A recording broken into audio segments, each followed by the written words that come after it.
Hello, everyone, and welcome to another edition of the Cryptid Chronicles. I am Mike. I'm Dave. And I'm Frank.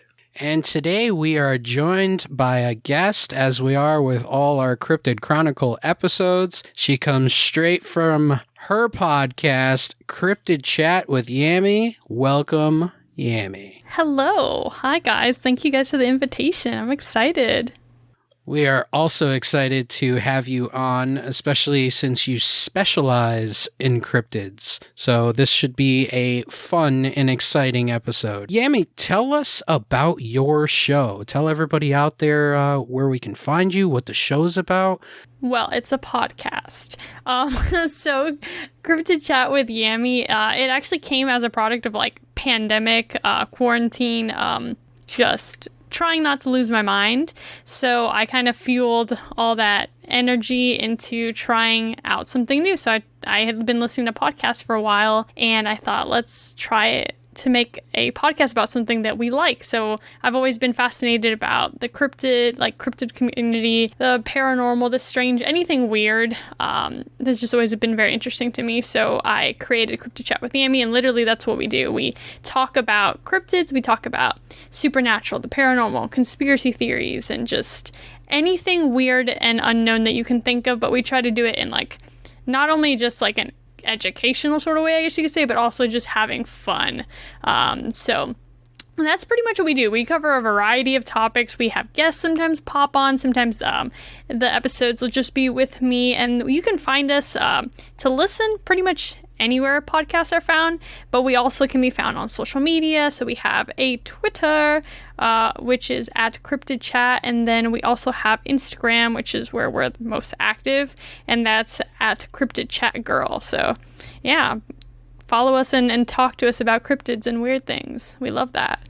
Awesome. It's funny that you mentioned about starting a podcast during the pandemic. I want to say there was a ridiculous uptick of new podcasts that started because of the pandemic. A lot of people sitting at home just feeling the exact same way. You don't want to lose your mind. You want to have some sort of creative outlet. Sure, why not? Pick up a microphone. Everybody's got their own story. Everybody's got their own ideas. And that definitely blossomed the whole podcast community. Mm-hmm. COVID children. We started talking about this podcast, I want to say April is when we really started talking about doing it. And then we did a bunch of work through May when it came to artwork and names and concepts. And then I think June and July was really planning how our seasons were going to go. And August is when we really kicked it off. We've only been around for 7 months. Yep. Wow. Yep. That's awesome. You guys are awesome, though. I love following you guys on social media. We have a lot of fun with that. We are very social. All right. So today, as promised, we are discussing a cryptid, and we brought Yami on the show because this is her specialty. Today we are discussing the Mothman. Right from the start, I'm going to ask Yami, what is it about the Mothman? Even before we dive into the lore, even before we dive into anything related, what is it about the Mothman that attracts you to that lore? So Mothman was actually one of the first cryptids that I had ever heard about. When I was a kid, I was that nerdy child that always watched like the History Channel and the Discovery Channel and Animal Planet and whatnot. And they used to give like a lot of like documentaries and specials on the paranormal and whatnot, but they would talk about like Bigfoot or the Chupacabra and like Nessie, so the big ones. But one day I saw, it was a special on the Mothman, the story of the Mothman. And for whatever reason, it both equally terrified me and equally fascinated. It was the first time that I had seen like a cryptid that like I would genuinely be afraid of, I guess. And was so different, you know, Nessie water, you know, Chupacabra land, Bigfoot land, but this was a cryptid that by all accounts is a flying humanoid. In my head as a child, it was just, again, terrifying, but the story was just so fascinating that it just, like, it sucked me in. And even to this day, so many years later, like, Mothman is still, like, the cryptid of fascination for me. Yeah, not many people may remember, and maybe it's with a resurgence of looking into cryptids and the Mothman. My first take on the Mothman was actually the movie The Mothman with Richard Gere. Mm-hmm. And I distinctly remember that film and going, this is something that's obviously made up for a film. But then you go in and you look at the background and you look at the lore and you see there's so many sightings. There's so much history to it. It's a very interesting cryptid. I would say it's one of the more elusive ones, obviously, but pretty outstanding. I agree. Talking about the movie The Mothman Prophecies, right? Yeah. Yeah. With Richard Gere. That was it was originally a book. Yeah, by John Keel. John Keel, who we've talked about. I was going to say, we've mentioned the name. That dude gets around, I tell you. He does. that he did. So a little background. The Mothman is a cryptid. The story begins in Point Pleasant, West Virginia. And it starts around November 15th, 1966. It started with a newspaper report from a couple who had spotted some sort of flying man-sized bird creature. From there on, it spirals into many different other sightings, many different pieces of lore, and just became this huge thing. About that encounter, right? I'm not exactly sure about the couple's name, but they approached the humanoid figure in the road, right? And they noticed the apparent wings on this humanoid figure, and it kind of veered off and avoided the car as it was coming down the road, but they noticed it. They saw these, big red eyes, and it kind of shook them. So they're going down the road, and they're speeding up because the driver can see in the rearview mirror the red eyes and the shadowy figure of this being following them. And it said that they even sped up to like 100 miles per hour and still couldn't shake whatever it was. Kind of crazy. Terrifying. Their names were Roger and Linda Scarberry and Steve and Mary Millette. Those are the name of the two couples that had seen this alleged creature. But what if the Mothman, he was scared of the car and started following it because he saw the taillights and thought they were the matching eyes of a potential mate? They were another moth person. Like it was just trying to chase down a bud. That's why they couldn't shake him. There was a moth lady. Leave Mothman alone. Yeah. Man. He was like, oh man, I've never seen that in these woods. At long last. Just flapping his big mothy wings and just... It's got to be sad. It brings up a question, and it's a thing that I had previously thought of, and I specifically did not look it up because I kind of wanted us to explore it. With the sightings of the Mothman, is it possible that Mothman is not just a single creature, but part of a greater group of creatures that all look the same, obviously, of some sort of other species? Now, is it possible, or are we just looking at just the singular creature that exists? And I've heard a lot of theories when it comes to Mothman. Like, there's been a lot of given explanations to try to explain what were people seeing, what are people still seeing, because there are still sporadic sightings of Mothman, and not just centered in Point Pleasant, West Virginia anymore. We've seen like pockets of sightings in like Chicago and stuff like that, for example. It does, when you look at the description of the Mothman and what people experience when they seemingly see him and whatnot, it seems to sometimes have almost like ties to, it seems familiar to legends of other creatures, like globally. There are other cultures that have these legends of these flying humanoids that seem and sound very similar to Mothman. So to me, it definitely makes me wonder, like, is it like you mentioned, is it one singular being or entity or whatever, or is it a collective grouping? Is it like something tangible? Is it not? It's very interesting, and I've heard back and forth debates on it. I really have no idea, and I think that's part of what's so fascinating about Mothman. Like, is he Mothman, or are there moth people? We have no idea. I would definitely like to believe that there's a small population of them, because I would just feel really bad for the one and only Mothman continuously searching for his people. That's gotta be sad. Going through the Virginian woods and just being like, ugh.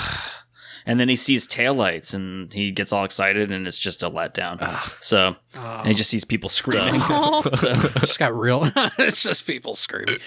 yeah. We put kind of a correlation on this, though, when we talked with Jeremy from Infant Rabbit Hole about Mothman and the West Virginia area being, I guess, in kind of close proximity to New Jersey and that whole area, and how a few accounts of the Jersey Devil actually sounded like it could have been a misidentity of either the Mothman or vice versa. Yeah, I've definitely heard that. Like, if you even look, like, I've heard people linking some of the sightings, the way that the Mothman is described, to like the sightings of like the Owl Man or even Thunderbirds. Like, there's a lot of similarities in the different descriptions that we get from people's experiences. So could it potentially be that people are experiencing the same thing and just like our mind is trying to comprehend what we're seeing, so we just kind of like link it to the first thing that we think can logically explain what we're seeing? It is definitely something that I think would be worth looking into, because you're right, like Jersey Devil territory, let's put it that way, and Mothman territory, they're not too far away from each other. Yeah, in some instances, they even overlap. Exactly. Mm-hmm. So Yeah. it's not that far-fetched to believe that he's probably not the only one. And especially if you look, like you said, in other countries and other cultures. Frank and I, when we were guests on Dads on Dayquil recently, we had been talking about Bigfoot. And we discussed how throughout the world there are many different cryptids that kind of match the same description as Bigfoot, but they call it something different, and they have different lore because obviously it goes along with their culture and what they believe in their culture to be. If they are a worldwide phenomenon, and I will say they, then yeah, other cultures definitely see them differently than we do. They're not going to call it a Mothman if they don't see it as a moth, or if they don't associate with moths. And it's a good one. Put it this way.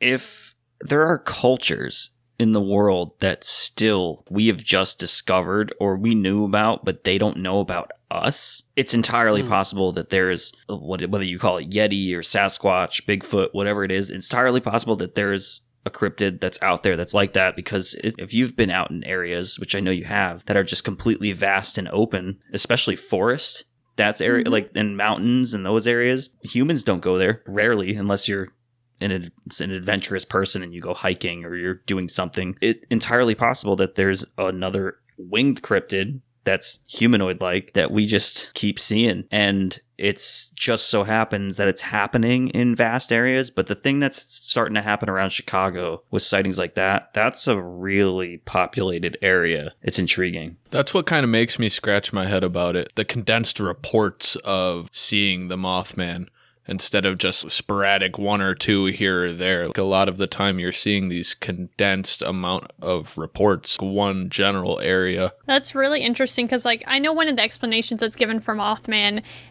is that he's like a sort of like this like omen, like a harbinger of like doom, and that he supposedly appears before something tragic happens, or at least that's what the lore has been linked to him. So when I see huge pockets of sightings peak up, that's the first thing my mind automatically goes to, and I'm like, think logically. You don't know that, and also I don't want to wish anything terrible on anybody, but it is interesting that a lot of the sightings of people who encountered the Mothman did experience, I guess you could say, tragic occurrences, whether personally or like around them.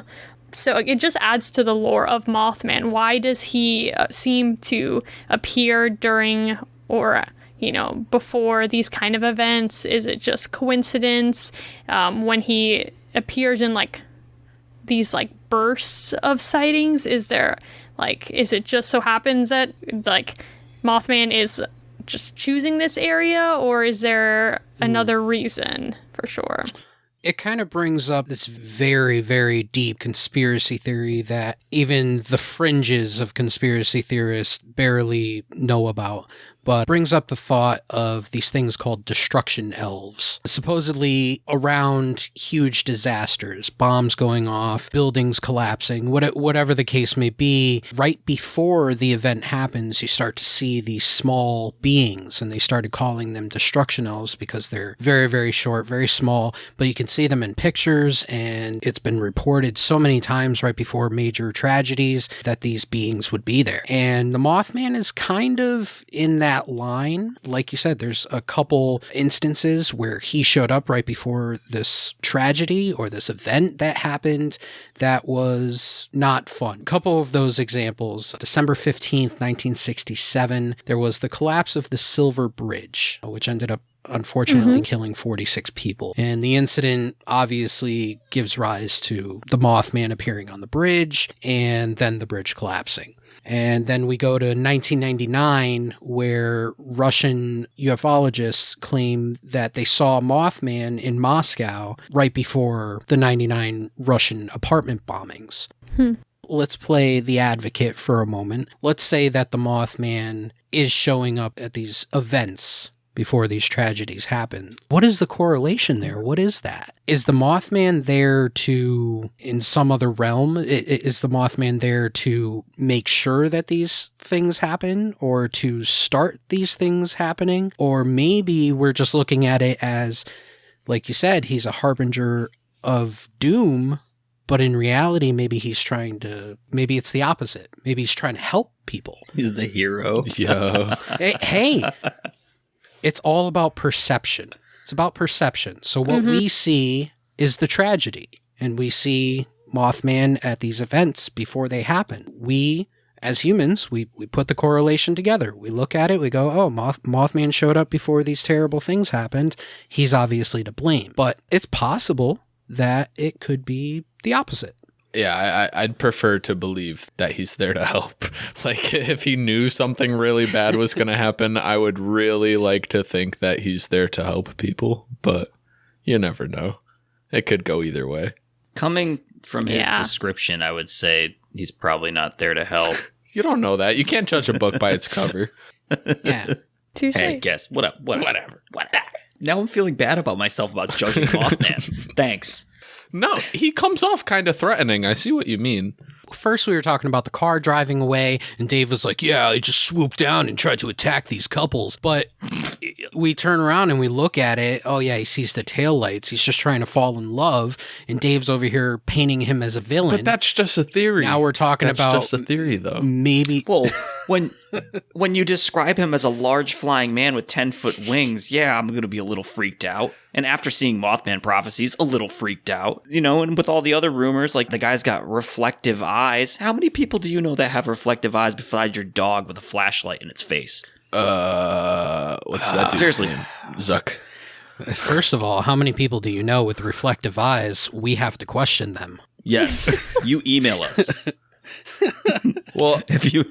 one thing is for sure, Monster Quest on the History Channel did not depict Mothman as a friendly, helping creature, and I know that for sure. No, they did not.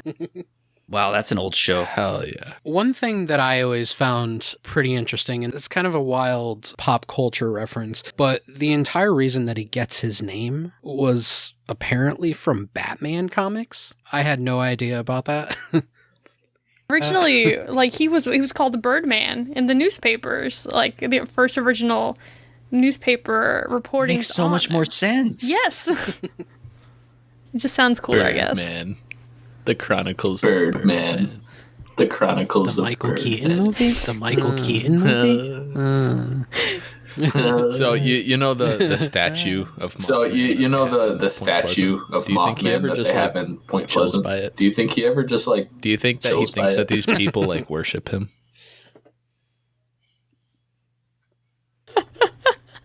I hope he never gets self-conscious about it, because like he's like the statue has like a six-pack and everything, and like buns of steel. Like That's so true. That thing is buff. it's a lot to live up He's to. so mad. He's like, a 6-pack? Are you kidding me? I got an 8. What? Wow, he is kind of shredded in the statue, though. He just flies off into the woods, just pissed. Could you imagine if it was the opposite, though? They gave him a six-pack, and he's just got this monstrous beer belly. Yeah.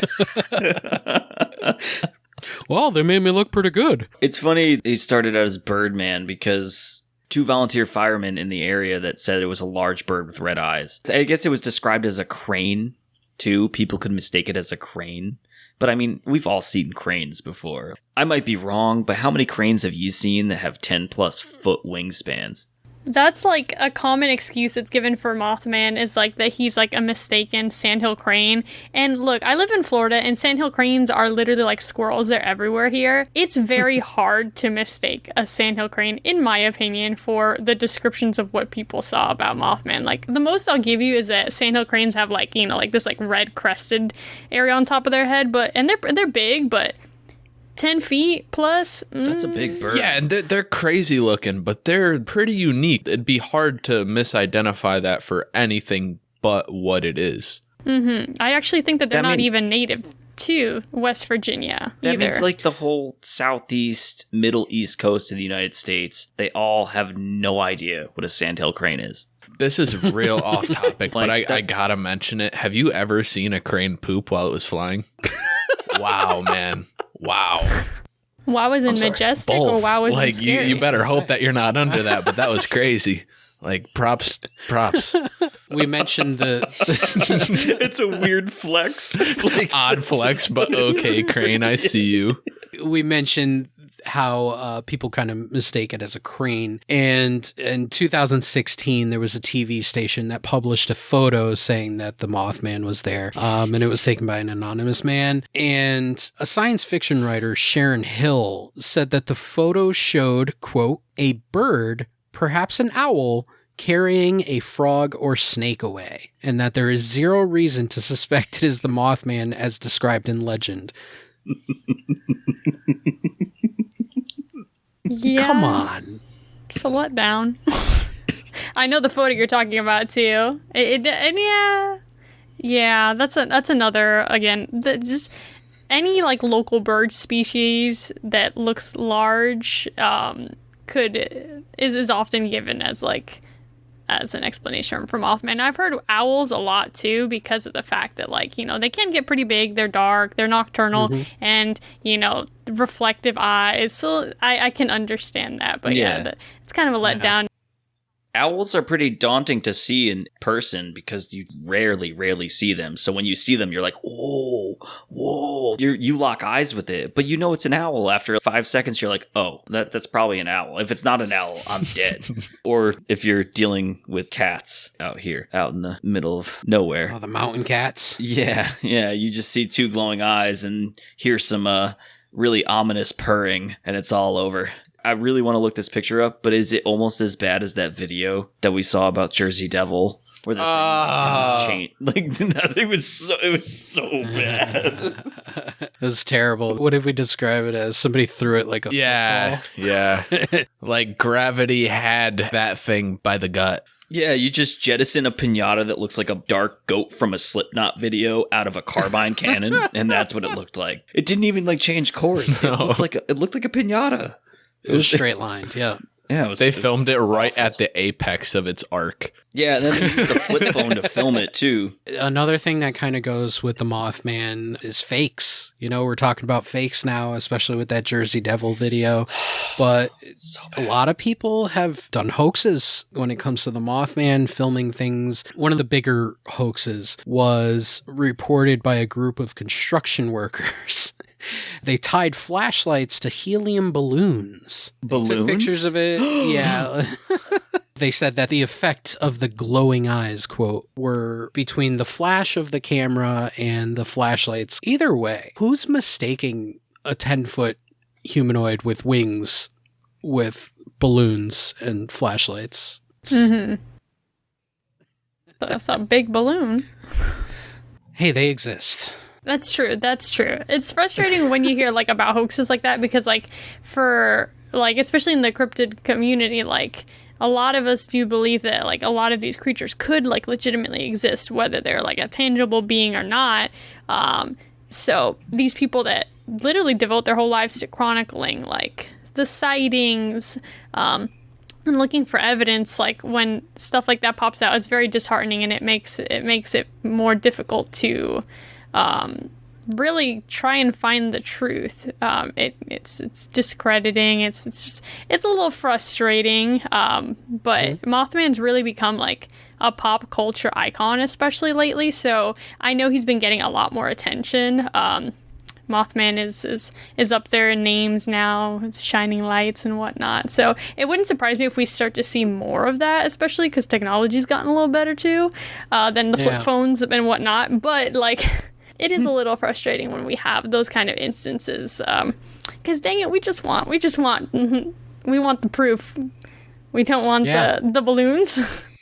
That actually brings up a question that you would think that with the advance in technology, of cell phone technology especially, you have a small computer in your pocket now and it has the best camera. But either way, you know, everybody's got one of these things in their pockets, and there hasn't necessarily been an uptick in sightings of cryptids, whether it be Mothman or Bigfoot or any of the other cryptids. And I just wonder, what is the thought behind that? Do you think maybe it's these cryptids are being a little more careful? Are they cognizant of being sighted? Do they know, hey, let's avoid this so that we're not seen? I wonder about that. I've seen 1,000 videos of supposedly Bigfoot out in the woods. You don't see that many of Mothman, at least in modern day. There's no accounts really of Mothman. There's this one picture that I think is from mad long ago where he's up on top of a church or a building or a town hall or something,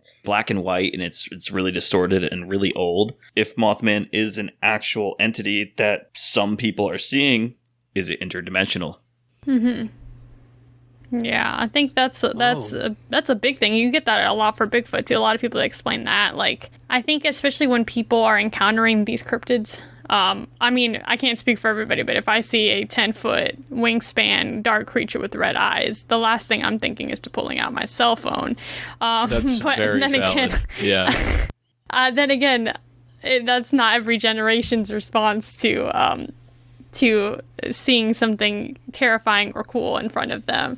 So I think that's part of it, is like just our initial reaction is just like not to necessarily do that. So that's, I think, a good reason why we just don't have a lot outside of just people's accounts, like them telling us what they saw. But like the theory of Mothman being like an interdimensional or like even almost like a paranormal sort of entity is, I think, one of the coolest theories in my opinion, just because it would explain a lot about Mothman and Mothman's comings and goings and whatnot. Plus, like, this idea that a lot of the people that experienced a Mothman sighting afterwards began to experience a lot of very strange things happening to them, like psychologically, nightmares, paranoia, premonitions, like a whole bunch of very strange things just to their psyche. So it makes you wonder, like, you know, is seeing a tangible creature can that have that kind of an effect, or is it they're experiencing something else? And it definitely, if it's interdimensional or paranormal, then it would be quite difficult to procure any kind of solid evidence to an entity that can be there 1 second and disappear the next, however it so does, you know? Yeah. Believe it or not, that theory makes the most sense in my head for Mothman so far. The whole idea of being this Behringer of doom and tragedy, potentially. I feel like nothing of this planet would have that capability unless, say, it were interdimensional and had some sort of ability to make things like that happen, or, like you said, even have an effect on people's psyche after sightings. The matter of not being able to capture photos or the elusiveness of it, that makes a lot of sense in my head. It's very similar to Skinwalker Ranch. You have a lot of parallels with that. If you're going to talk interdimensional stuff, and you know, I don't want to take a lot of credit off of that because we're probably going to cover that in the future. but it's got a lot of parallels to Skinwalker Ranch, because you're talking about even the accounts of seeing a being at just above ground level with eyes staring at you. And it might not depict wings or a bird like man, but the things that happen to a lot of people, whether it's physical or things that happen in their psyche after these experiences there, clearly whatever's going on at that place is not good. Cattle mutilations and all this weird stuff that happens. So could it be something that's on the same plane? What if what's going on at Skinwalker Ranch is a whole different dimension than what we're interacting with Mothman? Or even Sasquatch. I don't want to get too into it, but I personally think that Bigfoot is probably of this earth. We never figured it out. Yeah. I mean, he is the mascot for Jack Links. Yeah. You don't get much more human than that. You guys bring up a great point, especially when it comes to psychological trauma, I guess you could call it, when coming in contact with Mothman, if he were an interdimensional or extra-dimensional creature. And I see parallels with extraterrestrial interactions. So if you look at a lot of abductees, when they come in contact with extraterrestrials, afterwards, there are a lot of psychological issues. There are the same type of thing where they have the premonitions, they have the terrible nightmares, the almost PTSD that continues on for the rest of their lives. Some are not affected the same way. For instance, Travis Walton, he seems to think that he had almost as scary of an experience as it was to be abducted. He almost had a calm experience because he didn't think that the extraterrestrials were there to hurt him. But maybe that is such a thing because we are on this dimensional plane. We're in the 3D dimension. If we were to observe a 5D creature or an extra dimensional creature, maybe our brains couldn't handle that.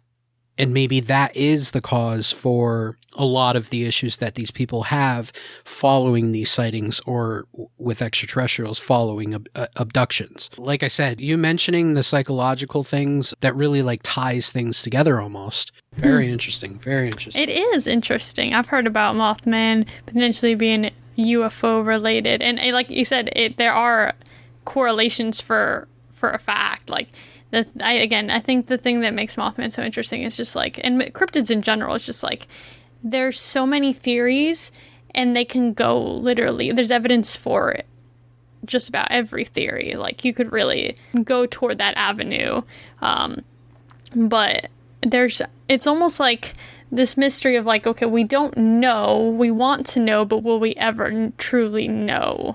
And Mothman is just one of many that fit into that category. So like, I don't think it's far-fetched at all to even consider a UFO link, because there are a lot of similarities to UFO encounters. Absolutely. And it would explain also a lot of like just Mothman's comings and goings as well.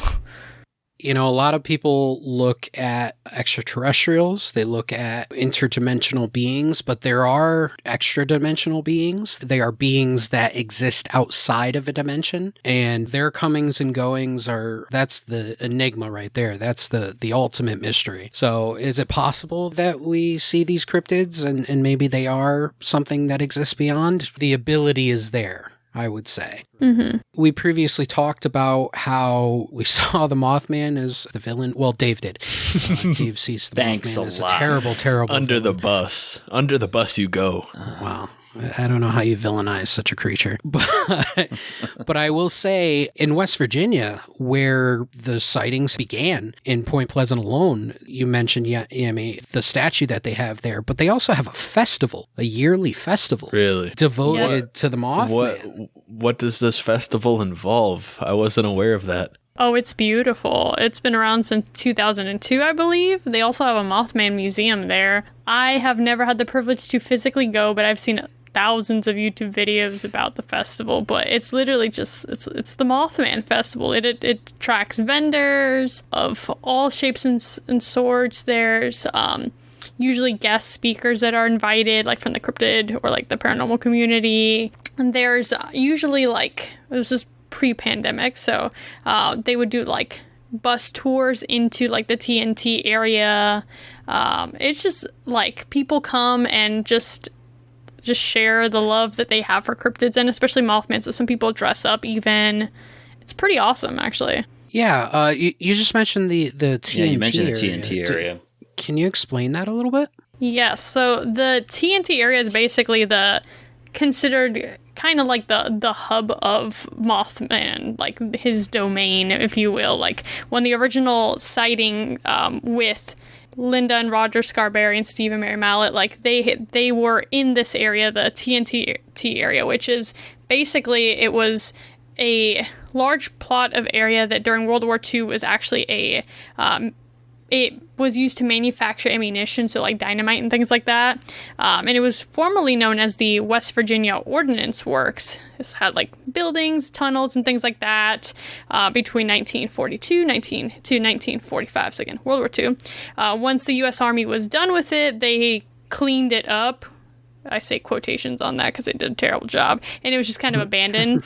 The area eventually, it was terrible. The area eventually became like a landfill. It was like partially used for like an airport, but it became what's known now as the McClintock Wildlife Management Area, and it's just like, you can go fishing, and there's hiking trails and running trails and whatnot. But a lot of these... Don't get blown up. Yes, please, no, don't. There's a lot of, like, the old, like, structures of the There's still area. Explosives sitting Really? around there. There's some... Yeah, they still be finding apparently stuff. it's, like, 3,600 acres of old land, and it's just swampy woodland areas, like she said, with hiking trails. But there's still live ordnance all over the place. So you're just like, you want to go to McClintock today? Yeah, let's go for a jog. Just red mist. Yeah. Yeah. So that kind of makes me think of another question: is Skinwalker Ranch isn't too far away from a bombing range that we used. There was definitely military property out there in Utah that they used. So if this being government property where there's ordnance still on it, it's kind of a weird thing that a lot of things, whether it's UFO sightings or even some cryptid sightings, I guess this one being from a militarized land area from the first sightings, it's just a strange correlation that all these kind of things happen around where the military's blown shit up or been poking around, Yeah. I'm trying to connect in my head what would make this TNT area a central hub for the Mothman, whether it be the seclusion, kind of, because like you said, they kind of revamped the area into a little getaway fishing, hiking sort of deal. So people still come in and out of this land. Maybe not as much as a small town would, but there's still people. Yeah. So is it the seclusion factor of it? Or like Dave said, is it some sort of connection to the military? I know, like, the area, when the military, finally cleared out, eventually they found out that there was, of course, heavy, like, environmental damage done to the area because of all the ammunitions and who knows what that was done there. So, like, it's heavily polluted, and it wasn't until, I think, like, 2007 that they, I guess, cleaned it up as well as they could. Like, I'm talking like a good, like, several, like, inches off of topsoil and everything, like, cleared out of some of these areas. So there's people that wonder if, this pollution into the area, and could it have affected the wildlife in such a way that perhaps it basically may have created a Mothman? Maybe it is a mutated creature. So I've heard that mentioned to why it would be specifically tied to this area, because it basically was inadvertently created. Crane. Yeah. So the military was actively detonating things out in that area?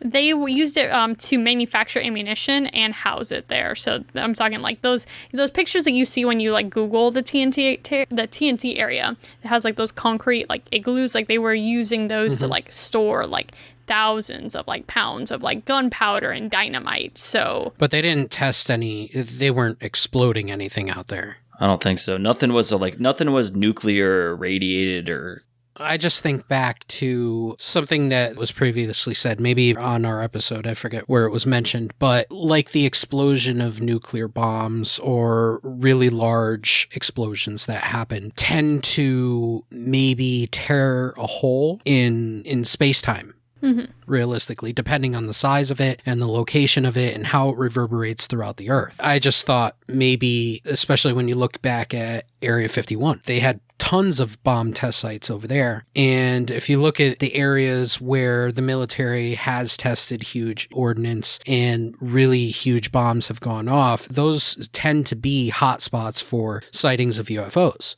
They tend to be hotspots for sightings of cryptids. Live missile silos, exactly. Yeah. I don't know if there's any kind of connection there. Obviously, if they didn't do any kind of ordnance testing out there, then my whole theory is bunk. But but it is one thing that I just thought of, maybe some sort of vibrational rift that could open up something else. If you believe the theory that like there's also potentially places on Earth where there's almost, like you said, like a tear or like a portal or just a rift in general between either dimensions or planes or what have you, like could it be that this area is one of those areas? Because I know that there's legends that specifically speak about like the First Nations peoples that inhabited the surrounding areas being very weary of West Virginia and considering it to be like a cursed area and whatnot. So it makes you wonder again, like this, like could this area itself just be an area that is a rift or whatever, and that just so happens that the military chose to be there, or maybe not coincidentally chose to be there, because there is definitely like in just about every single like large military like base or installation, you do see them as hotspots. Like even after they have vacated those areas, they are still pretty active for just strange stuff happening for whatever reason that may be. That damn government. Getting weird Montauk vibes. It's still the same parallels with like Skinwalker Ranch. That's got local legends with the native population that's right there. They avoid a mesa that's right there. And it's the same thing if somebody avoids a whole state, that's filled with forests. And it's coming from people that have been here before us. If it's going that far back, there's something going on. For hundreds of people to come forward and say that they've seen this with no video, cell phone technology is brand new. Mm-hmm. We just haven't gotten there yet. All the big things that you see that somebody might have taken on a cell phone when it comes to cryptids recently, so is editing technology has gotten really good. Yeah. A lot of it's probably BS. And if we can't see some of these things, what if Mothman only comes out in a certain time, the same times that you see Jersey Devil or other cryptids that we were going to be talking about or others have talked about? What if Mothman only lives on an infrared plane and then, boom, comes out into visible light when we can see it? Nobody's claimed that they've been touched by this creature. No. It's not like the Jersey Devil accounts that we've had where there's a few of them where somebody said it like came onto the top of their car. I don't think it made any marks or anything like that. It's strange. A lot of these accounts are from like the 50s, 60s and stuff. It's just word of mouth at that point. Mm-hmm. I think the closest we've gotten, like looking back at different Mothman sightings, is like, hovering, flying over cars, hovering, flying over houses.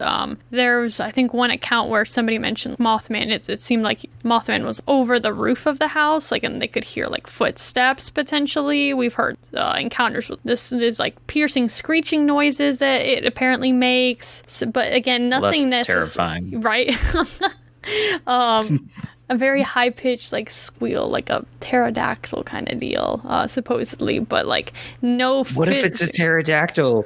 It's a pterodactyl. Listen, I said the same thing about the Jersey Devil. Pterodactyls, I'm sure, still exist somewhere. You really think so? People believe Loch Ness Monster exists. That's a plesiosaur, right, essentially? Who's to say that there's not dinosaurs that are just flying and swimming, and there's probably nobody on land. There's the only guy that's on land is a big furry guy that looks like Chewbacca. And then everything else is interdimensional because our feeble human brains can't understand.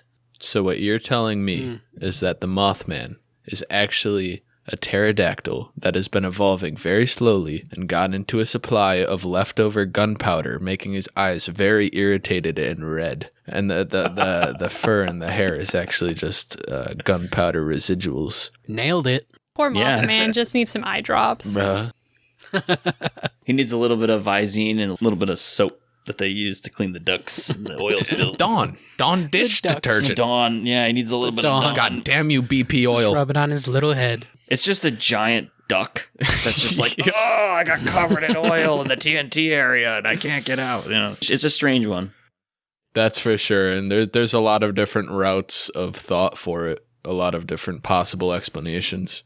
Let me ask you all a question. Have you ever seen anything, not even cryptid-wise, have you seen anything UFO-wise? Because, you know, Frankie and I talked about UFOs in one of the declassified discussions and some of the things that we saw. How many times, and I had a cell phone during that time, how fast were you to whip out your cell phone? You weren't. You were in awe. Yes. Staring. Yes. No, you're right.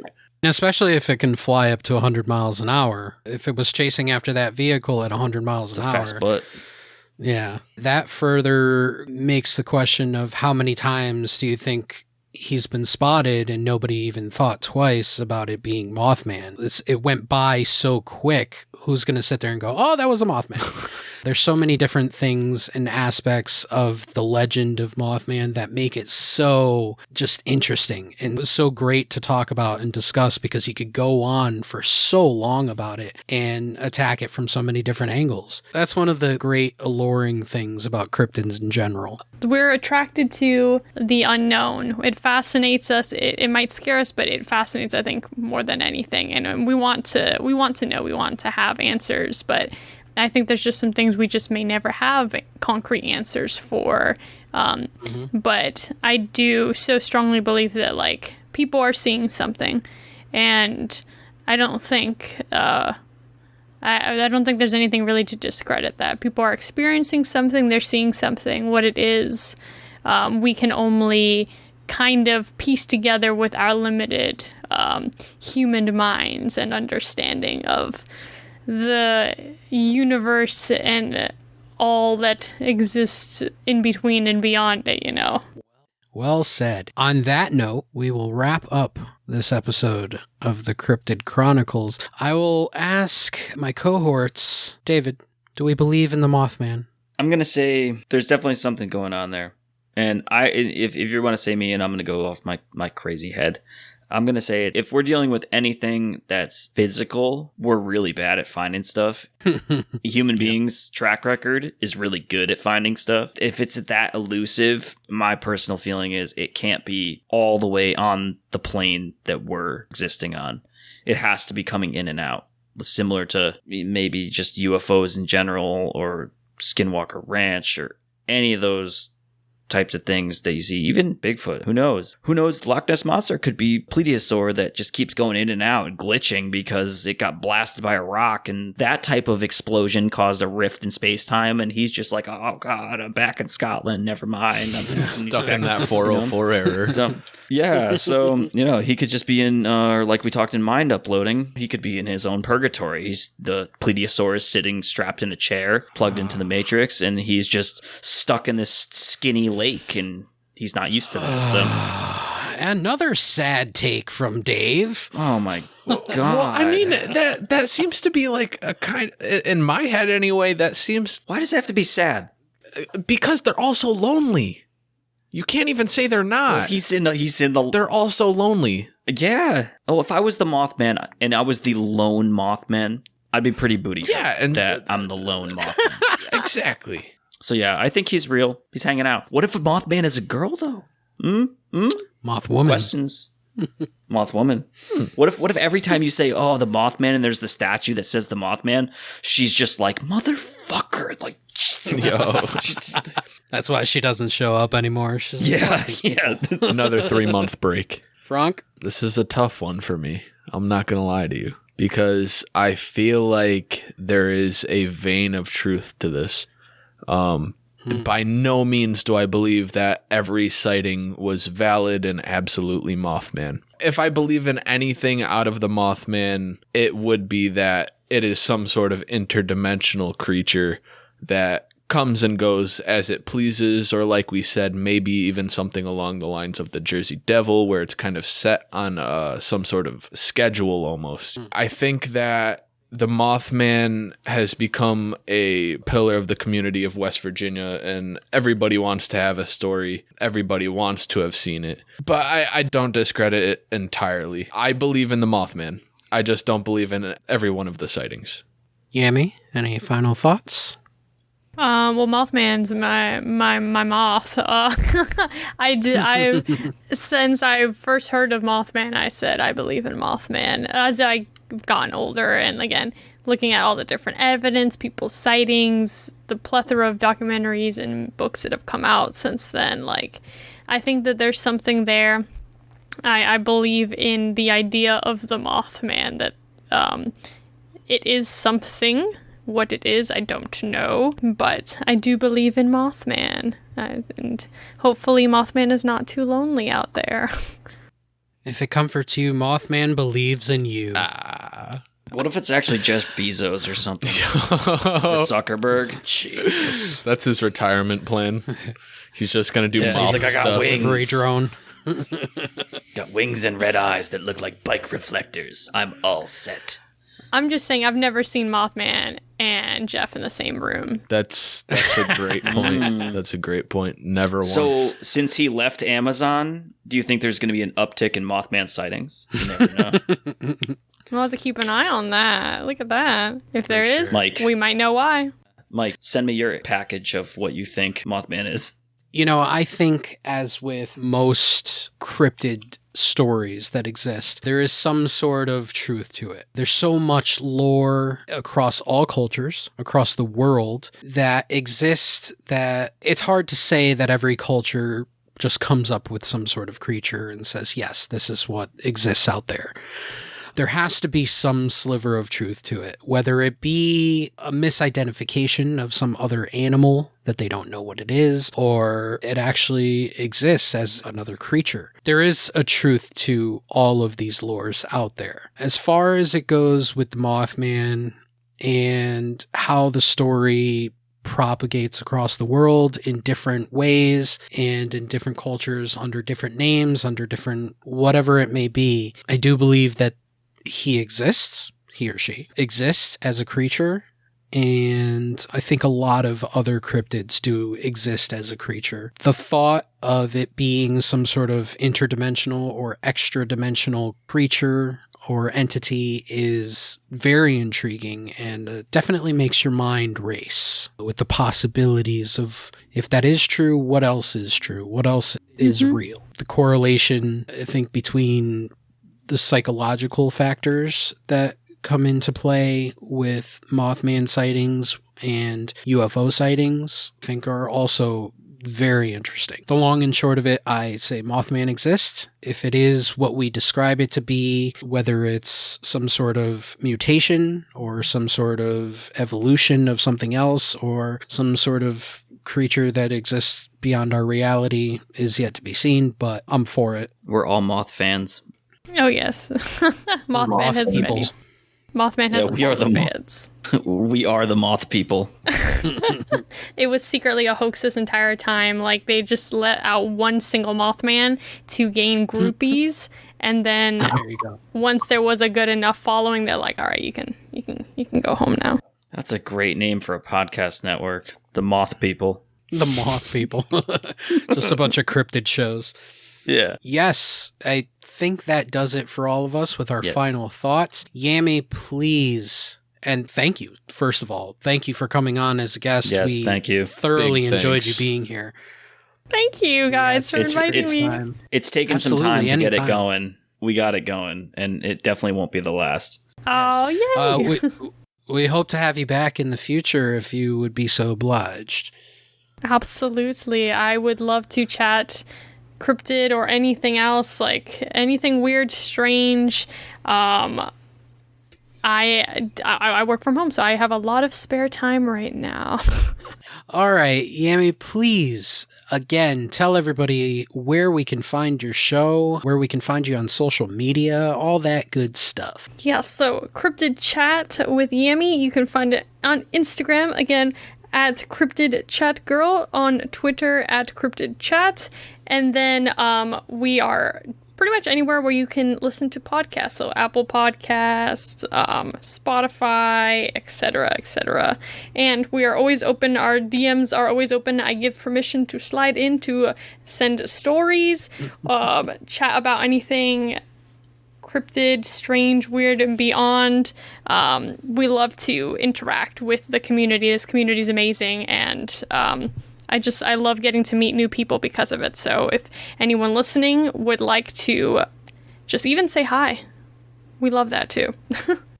Again, Yami, thank you so much. And Hushlings, get out there, subscribe, listen to Yami and her show. If you're a fan of our show, you're a fan of her show. So thank you again for coming on, and we will see you at our next debriefing or at our next Cryptid Chronicles, which I believe, boys, is on one of the cryptids of my people.